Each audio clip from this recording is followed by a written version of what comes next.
Hey everyone, welcome back to the Crypto ZX channel. If you're new, please consider subscribing, but now let's talk about Solana. I'm sure, if you do follow me on my channel on a day-to-day basis, you guys know exactly what is happening within the markets.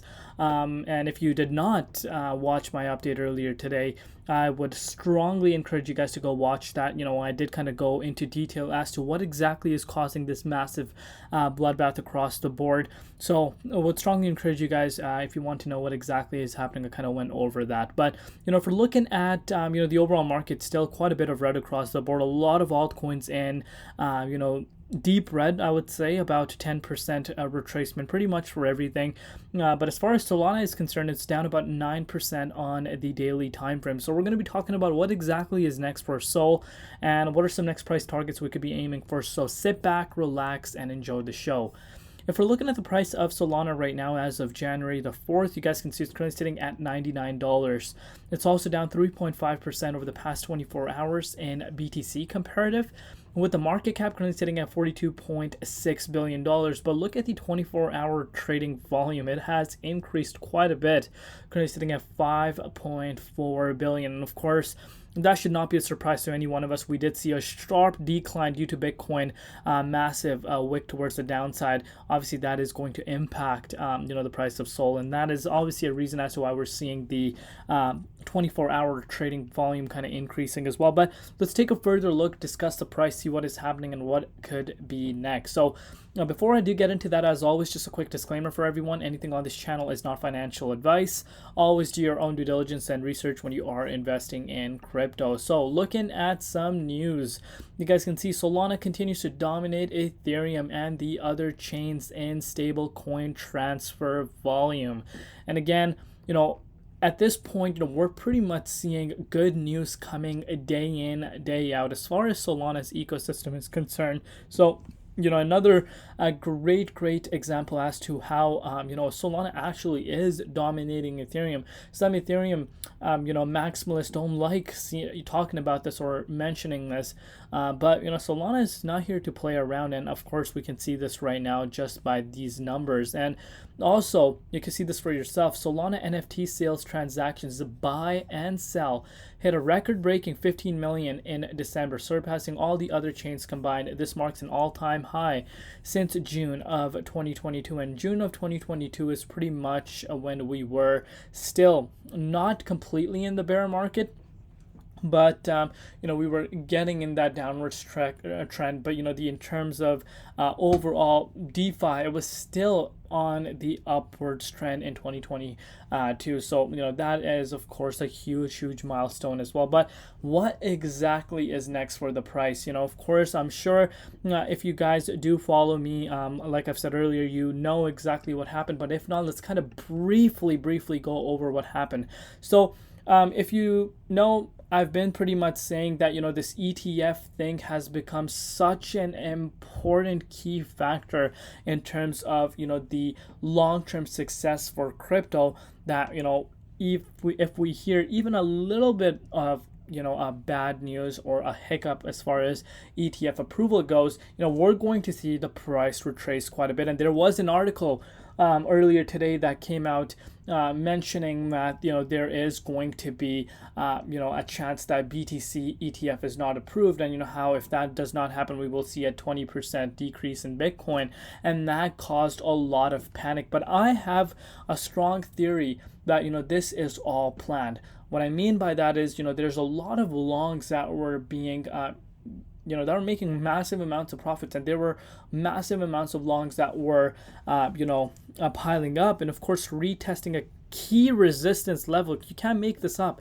We hit a key resistance level, and of course you are going to see tons of longs piling up around here. And I think this came out at a perfect time to shake out these longs, and that's exactly what happened, because we saw a 10% decline in Bitcoin, which of course is going to impact the entire market. Solana is no exception, because look at what happened to Bitcoin dominance. Bitcoin dominance shot up to 53.3%. And this should give us an indication how much the market depends on this Bitcoin ETF now, which I don't like, to be quite frank. Of course, getting a spot ETF is great, in terms of the overall market adoption, crypto getting to another level. But as far as just solely relying on that, I don't like how the market has gotten to that point. And speaking about that, this is what the institutions wanted to begin with, in my opinion, to make this such a big deal that, if this were to get delayed, there is going to be a huge fear.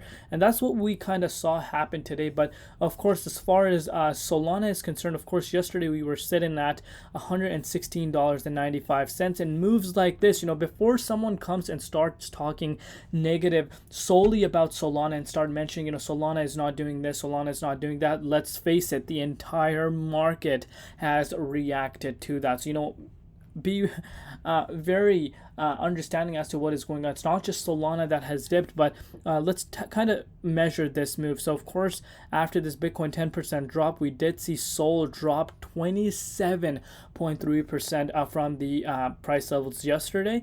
And of course, this is, again, not in our control. What happens to Bitcoin is in no one's control. And this is why, if you do follow me on my channel, I take a look at Bitcoin on a day-to-day basis, because Bitcoin's move decides what happens with the market. And, this is a great example as to what we're seeing. But, we did see Sol fall down to $85.46. Of course, that is a level of support. You can see this for yourself, kind of dates back to May, and of course, last bull cycle as well. But, we kind of saw the price go down to that zone. And if you had some buy orders placed in around there, or you had some extra funds available and you got in around that range, you're automatically up 15%. So this wick, of course, was caused due to BTC massive flash crash. But like I've mentioned, this did not last too long. And if you were lucky enough to get in around that range, you are instantly up about 15%. And I'm really liking the way, Solana is holding after this significant pullback. This shows a strength. We're almost very close to re-entering back into the 61.8 Fibonacci retracement level. We retested that resistance just a few hours ago. You can see this for yourself. Saw a little bit of a rejection, but I don't see it having any issues getting back above this range and making its way back up to this 3 digits mark. Maybe after even I upload this video, we will be back above that. Considering where BTC is right now, it's hovering around this 43K mark to 42,700. But despite that fact, we're seeing Sol holding really, really strong around this range, and that continuously gives us a reminder as to how strong the overall momentum is. So, I'm expecting the price to get back into this range and start heading towards yearly highs, honestly. Again, but that's just my own personal opinion. But the numbers speak for itself. Look what Solana's DeFi is doing. The amount of interest Solana is gaining on a day-to-day basis is something that we have never seen, and I think that is not going to stop anytime soon as well. I think Solana has sent shockwaves around the crypto space, and it's not here to play at all. And speaking about that, you guys can pretty much see this for yourself. One day ago, literally a day ago, I did this poll, and about 4,200 votes have come in, and 32% people think that the top gainer for the month of January is going to be none other than Sol. So that speaks for itself. But let me know down below what you guys think, and of course, thank you to each and every one of you guys for showing tremendous amount of love. I will see you guys tomorrow. It's been Crypto ZX, and peace out.